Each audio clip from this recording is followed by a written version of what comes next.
მილანის მოდის კვირაულზე მოდის სახლმა პრადა მამაკაცებისთვის 2025-26 წლის შემოდგომა ზამთრის კოლექცია წარადგინა. ბრენდის შემოქმედებითმა დირექტორმა რაფ სიმონსმა ხელოვნური ბეწვის დეტალები გამოიყენა ქურთუკების საყელოებისთვის, რითაც კიდევ ერთხელ წარმოაჩინა ადამიანების ევოლუცია გამოქვაბულიდან დღემდე.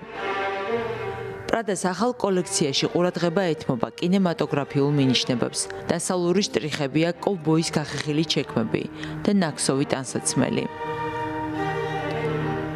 პრადას ახალ კოლექციაში წარმოდგენილია ვიწრო შარვლები და როკ-ენ-როლის სტილის სამოსი. 2025 წლის ზამთრის კოლექციაში პრადა მამაკაცებს სვიტერებსა და თავისუფალ სტილს ურჩევს. დიზაინერებმა განაცხადეს, რომ კოლექცია მიზნად ისახავს რთულ დროში ადამიანებისთვის იმედის ჩასახვას. ეს ჩაგვრის მიმართ წინააღმდეგობის ერთგვარი ფორმაა. რაფ სიმონსმა ყურადღება გაამახვილა იმ ადამიანების ბუნებაზე, რომლებიც ინსტინქტით, ჰუმანურობითა და რომანტიკით ცდილობენ ველურ ბუნებასთან დაპირისპირებას. ნებისმიერი გემოვნების მამაკაცი პრადას ახალ კოლექციაში სასურველ სამოს აღმოაჩენს.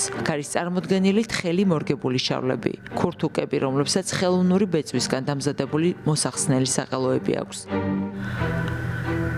პრადას 2025-26 წლის შემოდგომა ზამთრის ახალმა კოლექციამ დამსწრე საზოგადოებისა და მოდის ექსპერტების მოწონება დაიმსახურა.